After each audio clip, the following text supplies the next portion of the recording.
In this video, I want to give you just a few key ideas to help you understand section 741 in your reading. In that section, they're telling us how we measure the size of a matrix, or in other words, what are matrix norms. To understand that, first we need to make sure we understand vector norms, because we're going to be looking at matrix norms that are induced by vector norms, or in other words, matrix norms that are defined in terms of vector norms. All right, so before we get to matrix norms, let's talk about vector norms. And again, a norm is just a way of measuring size. It's a way of saying how big is this vector. And you've probably seen this or talked about this in classes like maybe linear algebra or Cal 3. And there's lots of ways we could discuss the size of a vector in Rn. In the book, they say that the 2 norm is the most common way of measuring the size of a vector. I'll explain why they say that a little bit more detail in the next slide. But really, the 2 norm is a specific case of what we call the p norm. All right, the p norm, by definition, means that you want to take the sum of all the entries, or absolute value of the entries raised to the pth power. You add those all up, and then after you add them all up, you take the pth root of that sum, or raise it to the 1 over p power. The 2 norm is just the p norm when p equals 2, right? I'm adding up the absolute value of my entries to the 2nd power, and then take the 2nd root of that sum. The 1 norm is just exactly this p norm when p equals 1. I'm adding up all my entries to the 1st power, and then after I add up all those, or the absolute value of those entries, then I take this raised to the 1st power. All right, so the 1 norm and the 2 norm, you'll use those quite a bit. You'll use those a lot in your homework, but those are just kind of special versions of a more general idea of what's called the p norm. So like if I wanted to do the 3 norm, then I would add up everything to absolute value of every entry to the 3rd power, and then take the cube root of that sum.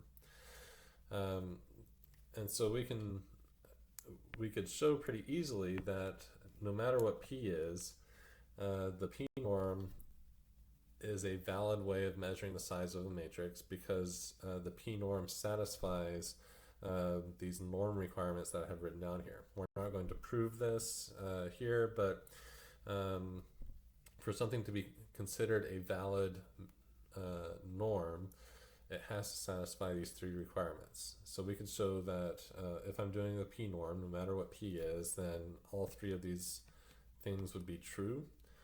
If all 3 of those things are true, no matter what p is, then the p norm can be considered a way of measuring the size of a vector. The infinity norm is kind of a simplistic norm. It just says, all right, I'm going to measure the size of this vector by taking the largest entry in the vector, an absolute value, and I'm going to call that the size of my vector. All right, and again, you could fairly easily show that this version of a norm, using this as my definition of a norm, it satisfies the 3 requirements because of how absolute values behave. We know that absolute value of anything is always greater than or equal to 0. We also know that absolute value of anything, since absolute value basically just tells you how far a number is from 0, that's only going to equal 0 if and only if the number is 0. So number 1 is satisfied, and you can pretty easily show, I'm not going to do it here, but you could pretty easily show that number 2 and number 3 are satisfied as well using this definition of a norm. And so this satisfies all the requirements. It can be considered a norm, so it's a valid way of measuring the size of a vector. Just to show you one quick example of how we can just kind of try to make up our own norm and then see if it can be counted as a norm. So by definition, any rule we come up with that satisfies these three requirements can be considered a norm. So let me just make one up here, and you try to figure out on your own if this is a valid way of measuring the size of a vector or not. So what if I tell you, similar to this infinity norm, what if I tell you that the norm of my vector, the way I'm going to define it, is to be the min of the absolute value of the entries. So, maybe it seems like max works out fine for the infinity norm. Maybe min will work out fine too. Is this a valid way of measuring the size of a vector? For it to be a valid way of measuring the size of a vector, it has to satisfy those three norm requirements. So take a look at that on your own. Think about those requirements. Can you figure out why this can't be used as a valid norm? So pause the video, think about that for a second, and then press play and see if you're able to get it right. So the easiest thing to look at here to show that this can't be a norm is the second half of that first requirement. Now if you checked like number two would work out. The norm of alpha times v equals the absolute value of alpha times the norm of v. That would work out fine. So that second requirement would work with this thing. And the first half of this first requirement would work. Since absolute values are always positive, then this is always going to give me a positive number. But the second half of number one falls apart because, for example, if I am dealing with a norm in R2, let's say the norm -1, 0. If I want to take the norm of this vector, according to this definition that I'm trying to use, I would be doing the min of the absolute value of my entries. So I'm taking the smallest of either 1 or 0. The min of that is 0. So what's wrong with this? What's wrong with saying that the size of this vector is 0? Well, according to our norm requirements, we can only say that the size of a vector is 0. In other words, we can only equal 0 if and only if it's the 0 vector. This is not the 0 vector that we're dealing with. So I shouldn't be getting 0 as the size of my vector if it's not the 0 vector. So this violates that rule for a norm. All right, so you can make up whatever rule you like for measuring the size of a vector as long as it satisfies all three requirements. In this case, it doesn't satisfy all the three requirements, so it's not a valid way of measuring the size of a vector or finding the norm of a vector. So let me just show you real quick why the book says that the 2 norm is the most common norm. This is actually the norm that you've already been using when you're dealing with, say, R2 or R3. For example, for those of you who have taken Cal 3, if you're given a vector in R3, then this is just the standard way of measuring the size of the vector. Or in R2, a simple example, let's say we have the vector 3, 4. And I ask you, how big is this vector? What's the magnitude of this vector?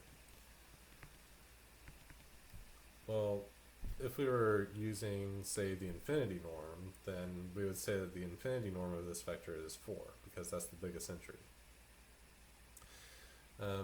But a more natural way of describing the size of this vector would be, if we think of this graphically,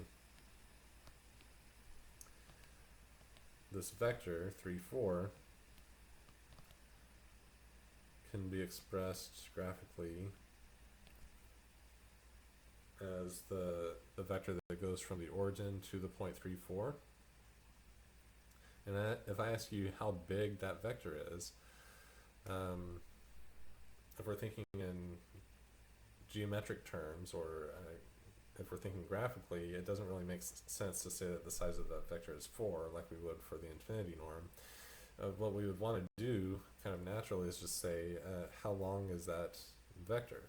What's the length of it? Well, we find the length of it by doing the Pythagorean theorem, right? We do 3 squared plus 4 squared, and we get the length of that vector squared. So then if I want to know the length of that vector, then I'll take the square root of 3 squared plus 4 squared. And so the length of that vector is 5.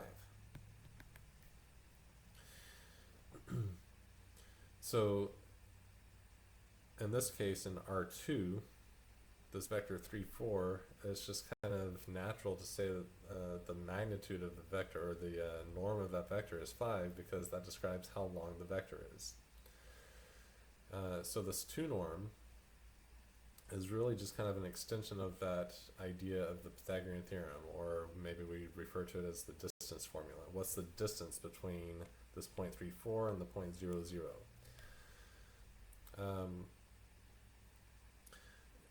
So this works easily in R2, but the idea extends to R3 quite naturally, or Rn, no matter what n is.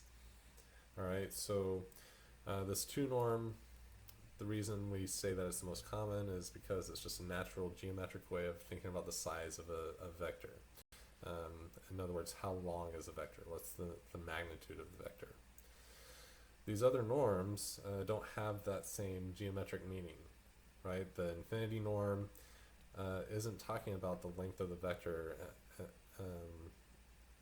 in this geometric sense. It's just saying, I'm going to call the size of this vector, I'm going to say it's whatever the biggest element is. It doesn't have the same nice geometric meaning as this 2 norm does.